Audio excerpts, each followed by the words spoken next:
หลายคนก็ถามมาเนาะทุกคนเนาะก็คือหลายคนถามมาว่าเปาสัญญาถามให้แน่ว่าเพิ่นเป็นคนบ่เต็มบ่หรือว่าจังใดก็คืออันเรื่องที่ผ่านมาให้เอื้อยบอกดูอันเป็นอะไรจังหวะเขาติเรานะเป็นจังได้ก็คือที่ผ่านมาเล่ากับบางเทื่อเขาก็บอกใส่หายเล่าว่าเป็นนั่นเป็นนี่ว่าบอดี้จังชั่นจังซี่ว่าไปหาแบบว่าไปหาเขาคนนะแบบว่าเขาว่าตูเราเป็นปอบแต่จริงเราก็บ่ได้เป็นปอบแต่คนเขาช่างกันโอ้ชาวบ้านช่างก็เลยเขาเอาไปแบบนั้นโดย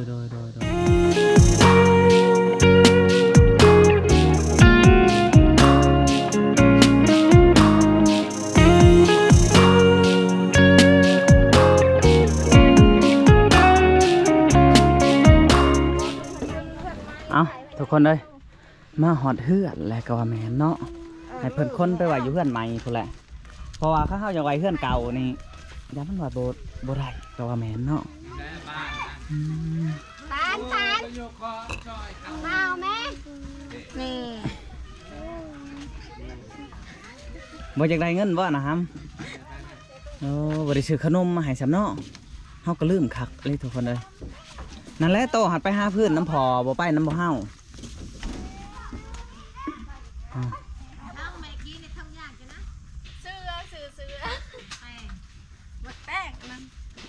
มาค้นเสือกันมาเอาอ้ายมาค้นเสือกันน่าจะขบคนแบบนี้เนาะ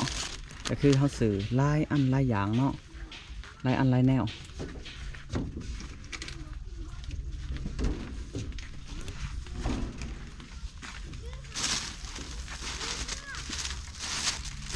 มาตัวถ้าว่าคือว่าเจ้าสิเอาอ่ะน้ำเอาออนไลน์โอ้มันน้ำมันคือเจ้าอ่ะเอาจัก2-3แพ็คก็พอบ่ให้ข้าเจ้ากินเด้เอากินคือเลือคนบ้านเฮามันบ่ลายกันบ่ลายไปได้บ่เลือก็ดีแล้วลูกหลานกินเลือก็ดีแหละเพราะว่ามันบ่พอแล้วเขายันเขาจะว้าวยันเขาจะว้าวเนาะทุกคนเนาะซื้อไล่ๆไปสิแหละมันดีทุกคนเฮาก็สิได้ถือซอยเพิ่นคือกันเหยียบได้แล้วบ่คันได้ฮะเหยียบได้แล้วเนาะสบายทุกคนบัดนี้เนาะคือทางสางกับบ่ได้กินM100เฮาแหละเห็นแต่กวดM100เรื่องเทิงลังคางอยู่ในนี้เนาะทุกคนพี่น้องเอ้ย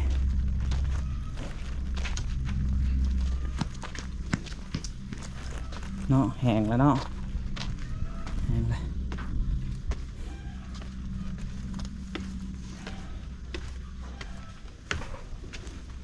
สำเร็จเสร็จสิ้นทุกคนบัดนี้เนาะเพิ่นกวาดอุ้ยสะอาดสะอ้างงามเลยนี่ทุกคนเราจะได้เอาตู้มาไหวนี่เนาะคือเขาเอาอะไรทุกคนเขาสีเอาตู้มาไหวนี่เนาะเพราะว่าตู้อันนั้นเด้ตู้เสื้อผ้าเนาะก็คือที่แหลงเขาว่าสิแอมให้เพิ่นได้นี่ทุกคนใส่ผ้ากันก้างเนาะ FC ไล่ทานกับเพิ่นกระบอกมาว่าบาวสัญญาคือบ่เอาอันผ้ากันก้างเนาะก็คือเพิ่นให้เอาแผ่นเหลียบกันก้างทุกคนแล้วก็ใส่ไหมเนาะแอมทางกลางก็คือทางเฮาว่ามันหอมเพิ่นว่ามันหอมแล้วเฮาสิเอาตู้มาใส่นี้แบบนี้สิเอาตู้ฮะหน่วยนึงนี่เฮาซื้อมาแล้วทุกคนหน่วยนึงเนาะก็คือของเพิ่นของป้าใบยังบ่ทันได้ซื้อทุกคนกับผู้ดีน่าจะเต็มห้องกันกับผู้ดีนอนคนละข้างเลยเนาะ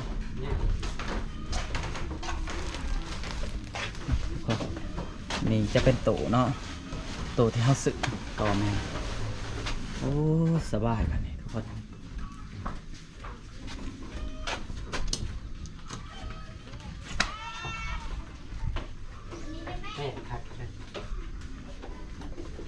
โอ้ทุกคนเย็นขนาดไหนเนี่ยเย็นดิโอ้เย็นคักเลยเฮาก็ดีอกดีใจเนาะที่ได้เป็นสะพานบุญเนาะทุกคนให้ทั้งเอื่อยหน่อยเพิ่นเนาะจังได้กับทั้งเอื่อยเพิ่นก็ขอให้บุญคำบุญสู้เนาะทุกคนเนาะ ขอให้เฮ็ดเวียกหรือว่าหน้าที่การงานขอให้หังให้มีให้ร่ำให้รวยขึ้นไปเนาะแล้วก็ขอบใจ FC ที่เบิ่งคลิปบ่าวสัญญาทุกคนเนาะก็คือบ่าวสัญญาก็ส่องน้อยๆทุกคนแต่ว่าสู้ไปเนาะสู้อยากให้มันแล้วอยากให้มันแล้วเนาะก็คือบ่าวสัญญาสู้เคสแหลกก็ว่าแม่นทุกคนเนาะที่ผู้ใหญ่ใจดีไว้ใจบ่าวสัญญาให้บ่าวสัญญาเป็นสะพานบุญให้เนาะก็คือเฮาเฮ็ดสำเร็จเสร็จสิ้นแล้วเนาะเฮาก็ดีอกดีใจทุกคนที่ได้เห็นเฮือนเป็นเฮือนก็ว่าแม่นเนาะคือเป็นเคสเฮาครั้งแรกก็ว่าแม่นทุกคนโอ้เครื่องทุกคนเฮาซื้อมาเนาะอันคือถ้วยบวงหม้อแฮกแต่กระโปะเนาะก็คือเว้ากันหั่นแหละเนาะทุกคนเนาะก็เฮาจะเป็นใบบินข้างในรวมทั้งหมดก็3 ล้านป้ายๆทุกคนเกือบเข้า4 ล้านพุ่นแหละซื้อมายิกมาย่อยบ่ได้ไหลทุกคนเนาะหมดแล้วอ้าย เด้ยังอยู่ โอ้ยังอยู่เนาะโดยไม่พ่อยคกสากทางเพิ่นแต่ว่าทางปลาใบนี่โอ้เฮาสิกะสิถามเพิ่นอีกเทื่อนึงเนาะทุกคนเนาะเฮาจะโหอันความจริงของปลาใบเนาะเมื่อไรโดย โอ้โดยเอาสบายดีเพิ่น บ่ดีบ่ อันนี้ก็คือเฮาอยากมาสอบถามเรื่องของใจทุกคนเลย โดย ก็คือหลายคนก็อยากถามว่าปลาใบอย่างเงี้ยทุกคน โดย ก็คือมื้อนี้เฮาสิมาเปิดเรื่องปลาใบก็ว่าแม่นเนาะ โดย ว่าเพิ่นเป็นคนแนวใดทุกคน ก็คือทั้งเพิ่นหันตะกี้เป็นคนดีบ่ เป็นคนดีวันนี้ถืออายตี้ถืออันนั้นลูกปะลูกทิมแล้วก็เลย เป็นไปเสียจิตเสียใจแบบนั้นแบบว่าคนบ่เต็มเลยเราเป็นคนประสาท บางคนว่าอันชาวบ้านว่าแบบนี้เนาะก็คือว่าอันทั้งเพิ่นนี่บางทีบ่ว่าแต่ชาวบ้านเราก็เว้าคือกันบางทีมันมาบัดเดียวมิ่งเราว่าบ่จักฮอดคน โดยแม่นแบบว่าเล่ากะมันจะเล่ากะลงลืม อ๋อ แบบนั้นบางเทื่ออีหยังห้ามบ่เห็นเราก็ว่าคนรักคนเอา อ๋อโดยนั่นน่ะเนาะทุกคน โดย อันลูกเราจะคนลูกเรา ลูกละ4 คน 4พุ่นน่ะ โดย อ๋อแต่ว่าเขาปะหมด ลูกอันนั้นพวกกกนั่นก็4 คนแล้วเขาก็มาอยู่น้ำพอน้ำป่าน้ำลุงเขาอยู่บ้าน อ๋อปะแม่ โดย แม่นี่คือแม่คิงๆเลยบ่นี่ โดยแม่คิงแบบว่า ลูกอยู่น้ำนี่ก็เขาก็ใหญ่ไปไทยไปช่างเขากับบได้โทรมาหาเล่าว บ่ได้โทรมาหาเลย โด เนาะ ยอยู่พี่ก็ช่อง แต่เขาปะเขาทิมเล่าว อืมเว้าง่ายๆว่าลูกลืมแม่ โดย ลูกลืมแม่ทุก เว คน ลา เนาะ เล่าก็หายังบ่ได้หาคบหากินบ่ได้แล้วก็เขาก็อ้ายชาวบ้านชาวเมืองเขาแล้วเขาก็ใหญ่มากเขาก็ไปไผไปมัน เขาก็บ่สนแม่เลย โดย เว้าง่ายว่าคือแม่ทุกข์ โดย แม่ทุกข์แม่ยาก โดย แล้วก็อ้ายชาวบ้าน โดย แล้วก็บ่มาหาแม่เลย โดยบ่มาหาแม่เลย ผู้หญิงจักคน ผู้หญิงช่องชายช่อง โอ้ยิงซองชายซองเนาะทุกคนเนาะโอ้น่าสงสารป้าไปทุกคน ก็คือทั้งเพิ่นนี่หลายคนก็ถามมาเนาะทุกคนเนาะก็คือหลายคนถามมาว่าเปาสัญญาถามให้แน่ว่าเพิ่นเป็นคนบ่เต็มบ่หรือว่าจังใดก็คืออันเรื่องที่ผ่านมาให้เอื้อยบอกดูอันเป็นอะไรจังหวะเขาติเรานะ เป็นจังได้ก็คือที่ผ่านมาเล่าก็บางเทื่อเขาก็เว้าใส่หายเล่าว่าเป็นนั่นเป็นนี่ว่าบอดี้จังซั่นจังซี่ว่าไปหาแบบว่าไปหาเขาคนน่ะนะแบบว่าเขาว่าตูเราเป็นปอบแต่จริงเราก็บ่ได้เป็นปอบแต่คนเขาช่างกัน โอ้ ชาวบ้านช่างก็เลยเขาเอาไปแบบนั้น อ๋อโดยพอเป็นหยังอันนี้เนาะทุกคน อันคือความหมายหันเขาเจ้าว่าเราเป็นปอบ โด โอ้ ย แต่ว่าเราบ่ได้เป็นเนาะ โดย อันนี้เฮาบ่ได้ถามเรื่องนี้เฮาอยากถามว่าอันเป็นหยังจังเขาเจ้าติเราหั่นนะเรา จะ เป็นอะไร แบบว่าเราก็คาคิเธอแบบว่าอ้ายนั่นบ่เห็นเรานั่นบ่เห็นอ้ายกินข้าว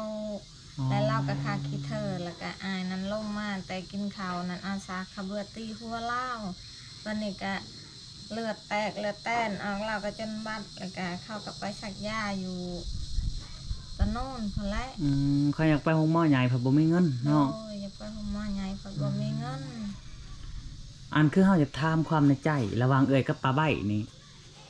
เจ้าเราเป็นเอื้อยเจ้าขิงๆบ่ โดยเป็นขี้นั่นแหละแบบว่าลูกพอเดียวแต่คนละแม่ ฮะ ลูกพอเดียวแต่คนละแม่ ลูกพอเดียวคนละแม่ โดย อ๋อโดยอันนี้คือลูกพอเดียวแต่คนละแม่ทุกคน โดย แต่ว่าเล่าหันเขาเจ้าเว้าว่าเราเป็นคนบ่ดี โดย เราเป็นปอบว่าเนาะ โดย ไปหาเขาซิ่งคน โดย แท้จริงแล้วก็บ่แม่นเนาะ โดยบ่มี แต่ก็บ่เป็นหยังทุกคน อันนี้ก็คืออันมันอยู่อีกแผนกหนึงเนาะ โดย อันคือเฮาอยากบอกเอื่อยเนี่ยเขาอยากบอกแบบนี้เด้อเพื่อนนี่มันบ่แม่นเพื่อนเจ้าเด้อ โดย แล้วก็บ่แม่นเพื่อนปลาใบ โดย แล้วก็บ่แม่นเพื่อนผัวเจ้า โดย คือเพื่อนร่วมของบ่เจ้า โดย นำกันหมดน้อยพัดว่าโอ้ยนี่แต่เพื่อนกูเจ้าน้อยพัดว่าปลาใบว่านี่แต่เพื่อนกูไปสิบ่ให้เว้ากันเด้อ โย ก็คือเพื่อนนำกันหมด โดย คือเพื่อนนำกันหมดทุกคนคันห้องให้เพิ่นและเจ้าหันระวังที่ลูกเล่าบ่เบิ่งเนาะ โดย บ่เบิ่งแม่ว่าง่ายทุกคนก็คือให้ลูกเต้าเราก็เจ้าหั่นแหละ เป็นคนเบิ่งก็คือเจ้าก็เฮ็ดครบเฮ็ดกินช่วยเล่าเอาบุญเอาศีลนำกันหั่นแหละ โดยก็บ่ค่อยก็เบิ่งแย่งดูแลเล่าหั่นแหละ โดย เวลาเราเจ็บเราไข้บ่ค่อยก็บ่ได้ปาดบ่ได้ทิม อืม บ่ค่อยก็ยังเบิ่งแย่งกัน บ่เจ้าก็ยังอยู่นำกันเนาะ โดย ว่าง่ายเราก็นอนในเฮือนหลังนั้นคือกันทุกคนเนาะ โดย แต่เขาเจ้าว่าเพิ่นเป็นจังซั่นจังซี่ก็บ่เป็นหยังยาและของชาวบ้านเว้าไปซื่อๆทุก โด คน ยแต่ว่าเวลาเพิ่นเครียดเพิ่นหายน้องก็บ่ได้ถือสาแบบว่า อืม เฮาก็บ่ได้ถือสาลาวก็บ่ได้ถือสาเฮาแบบว่าบางเทื่อก็ชาวบ้านเพิ่นเยาะยุงให้เฮาผิดกันสองคนเอ้ยน้องเฮาก็ อาจเป็นไปได้เนาะ โดย ยาอันนี้บ่เป็นหยังเนาะทุกคน เฮา ก็ ก็ คื บ่ อ ได้สนใจ มีแต่เฮาให้เจ้าหันเบิ่งเล่ามีหยังกับพร้อมกันกิน โดย อันสวยเวียกสวยงานเล่าหั่นแหละคือ โดย ลูกเต่าเจ้าก็เราเฮ็ดหยังบ่ได้ก็สวยกันไป เพราะว่าทั้งปลาใบทุกคน เราเป็นคนประสาท โดยเป็นคนประสาทบางเทื่อ เป็นหยังจังหวะประสาทก็คือบ่าวสัญญาสิเว้าสู่ฟัง อันเพิ่นหันถือแม่ขอนอายตี้หัวแตกเนาะก็คือเพิ่นเคยคิดเธอ โดย ทั้งอายกินข้าว โดย แต่ว่าอายผู้ตี้เห็นไปไสเด้นี่ เพิ่นเสีย เสียชีวิตแล้ว โดย 4-5 ปีแล้ว หมดเวรหมดกรรมบัดนี้เนาะ โดย แม่นทุกคนผลเวรผลกรรมก็ว่าแม่น โดย มีแต่เจ้าพาลูกพาเต่าเบิ่งเพิ่นเวลาเพิ่นเฒ่าก็อยู่นํกัน โดย เพื่อนอันนี้หันคือบ่แม่นว่าแช่งเด้อ โดย จนกว่าปลาใบบ่มีบ่ได้อยู่นำเฮา โดย จนกว่าบ่เจ้าบ่ได้อยู่ก็ลูกเต่าสืบไปต่อหั้นนะ โดย คือเพื่อนนี่ก็ทั้งเอื้อยเพิ่นเฮ็ดให้แล้วเนาะทุกคนเนาะ โดย ก็คือเพิ่นเฮ็ดเช็ดสิทธิ์และเบาสัญญาก็มาบอกเอื้อยเพิ่นจังหน่อยผัดสิหยัดแยงกันเรื่องเฮือนเรื่องซ่านเนาะทุกคน โดย อันนี้นี่ให้เป็นตู้เจ้าอันนี้ฮะ โดย หรือว่าเจ้าสิให้ปลาใบก่อนก็แล้วแต่ โดย เพราะว่าให้เจ้าเลือกเอ้าเพราะว่าเฮาสิซื้อคนละหน่วยเนาะทุกคนเนาะคนละหน่วยคันว่าเฮาจะซื้อบัตรเดียวโหลด5พยัญของครบของกินมันบ่พอ แม่น คันเฮาเวลาเฮาขึ้นเฮือนใหม่นี่ของครบของกินบ่พอนี่อ้าย20บาท โดย แม่นเพราะว่าเงินทั้งหมดที่เฮาอันนั้นไปยังเงินบ่ได้หลายเดี๋ยวนี้ทุกคนยังเงินอยู่ล้านหนึงประมาณนั้นแหละ โดย ก็ซื้อหันซื้อนี่อีกเลือก900,000ป้าย โดย เพราะว่าโต๊ะที่เล็กๆน้อยๆเนาะมันแยงเทื่อละ50เทื่อละแสนนี่เฮาแทบจะบ่ได้จดทุกคน โดย แทบจะบ่ได้จดแล้วก็มันก็บกไปนำเฮาสิไปสรุปเบิ่งใหม่อีกทุกคน โดย ปลาใบไปใช้เด้อนี่แยงไข่มดแดงอีก เป็นยังไงมันแดง อ๋อ เพิ่นกับไปตามภาษาเพิ่นตามอารมณ์เพิ่น ตามอารมณ์เพิ่น โด เนาะ ย เมื่อวานนี่ได้จักพันเมื่อวานนี่ฮะ เมื่อวานนี้ได้10,000 10,000 โดย แดดๆนี่ โดย ว้าวทุกคนแดดๆเลยเนาะได้10,000 โดยเพิ่นไปแบบว่าเพิ่นบ่อยู่เฮือนอยู่ซ่านแบบว่าหยังก็เพิ่นไปตามจิตตามใจแบบว่าบ่มีไผเว้าบ่มีไผชาแล้วเพิ่นแล้วเพิ่นก็ไปเลย โดย เพราะว่ามวนในไสไปในหันมวนไสอยู่หัน ก็คือฮอนมือคืนเฮือนนี่เฮาสิเฮ็ดหยังแหน่อ๋อไก่เนาะ โดย แล้วก็ดิ้นเขาเจ้าก็ยังติดหนี้บ่ โดย ติดหนี้หลายปานใด 25,000บ่ อ๋อ ดิ้นนันจ่ายแล้วยังแต่ค่าหิน ค่าหิน25,000 โดย คนเฮาก็สิได้ให้เอื้อยเพิ่นอีกเนาะเพราะว่าให้ไปเซ็งให้มันแหล้วเสีย โดย ไก่ก็หาเอาไก่หน่อยเด้อ โดย เอาไป200,000เลยให้ดิ้น25,000แล้วที่เหลือก็ซื้อหันซื้อนี่ โดย เป็นยังบ่พอก็โทรหาเฮาเพราะว่าเงินนำเฮาก็ยังอยู่800,000 700,000นี่แหละทุกคนประมาณนี้แหล้วเนาะนี่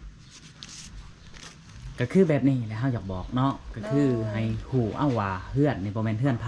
โดย เฮือนร่วม โดย จักหน่อยเพราะว่าโอ้ยผิดของต้องเที่ยงกันว่าเฮือนกู้อ้ายชาวบ้านไม่ซั่นบ่แม่นเฮือนนำกันเฮือนร่วม โดย คือทางป่าไว้เว้าเจ้าก็อยู่เซยเพราะว่าเราเป็นคนประสาทจังหน่อยเราก็ดีเอาเอง เขาก็บ่ได้สนใจเคยเฮ็ดฮู้กายแบบว่าเขาก็บ่หายเราอีกเราก็บ่หายเขาอีกถามมื้อใดใจดีแล้วก็เว้านำกันปากจังซั่นจังซี่กินข้าวเขาก็ไปกินแบบว่าเฮาบ่ได้ผิดเพียงต้องแล้วกันบางเทื่อเนาะ แม่น แล้วก็เล่าก็คนประสาทแน่บางเทื่อว่าชาวบ้านว่าจังซั่นจังซี่แล้วก็มาผิดที่เฮาและเฮาก็บ่ได้เก็บกรรม โอ้ อิหยัง มาลงพี่น้องเอง โดยมาลงที่น้องเอง เอาบ่เป็นหยังจังได้ก็สู้ๆเอื้อย โดย เบิ่งแย่งกันแลเพิ่นเฮ็ดเพิ่นสร้างให้ซำนี้เฮาก็หาต่อ โดย บ่แม่นว่าเพิ่นช่วยเพิ่นสิช่วยตลอดไปมันบ่แม่นได้ โดย ก็คือเพิ่นช่วยที่ซ้ำเพิ่นช่วยได้ โดย เพิ่นช่วยซำนี้ก็สาธุ โดยสาธุ เอาทุกคนจังได้กะเฮาสิได้อำลาพระจากเนาะกะสิอวยพรให้เอื้อยเพิ่นอวยพรให้ผู้ใหญ่ใจดีและหรือว่าผู้ที่เบิ่งคลิปเนาะเอา ก็ขอบมุกขอบใจนำเอ้ยน้อยหลายๆที่เมตตาสงสารเฮ็ดเฮือนเฮ็ดซ่านให้น้อง หรือว่าป้าใบก็ให้เพิ่นอยู่ดีมีแห้งให้สุขภาพเข้มแข็งให้อายุมันควันยืนเพิ่นพัฒนาสิ่งใดขอให้เพิ่นได้สิ่งนั้นสมความพัฒนา FC ทุกทานทุกคนก็ให้อยู่ดีมีแห้งให้สุขภาพเข้มแข็งให้อายุมันควันยืน เอาทุกคนจังได้กะขอบใจอีกเทื่อนึงเนาะกระเทิงเอื้อยเพิ่นกะเริ่มเว้าเก่งเนาะทุกคนก็คืออันเพิ่นอวยพรเริ่มสิเป็นแล้วก็คือทั้งเฮาก็อวยพรอีกบาทหนึ่งเนาะทุกคนเนาะก็คือขอบใจทั้งเอื้อยน้อยจาก USA ที่ให้บ่าวสัญญาเป็นสะพานบุญให้ทั้งเอื้อยเพิ่นและป้าใบกะตอนนี้ก็เสร็จสิ้นเป็นที่เรียบร้อยแล้วทุกคน แล้วก็ขอบใจอีกเทื่อนึงเนาะทุกคนก็คือทั้ง FC ที่เบิ่งคลิปหรือว่าผู้ใหญ่ใจดีหรือว่าพี่ๆน้องๆที่เบิ่งคลิปนี่ก็ขอให้สุขภาพเข้มแข็งเฮ็ดเวียกเฮ็ดงานก็ขอให้สู้เวียกสู้งานขอให้อายุมันพันยืนตลอดไปด้วยเถิด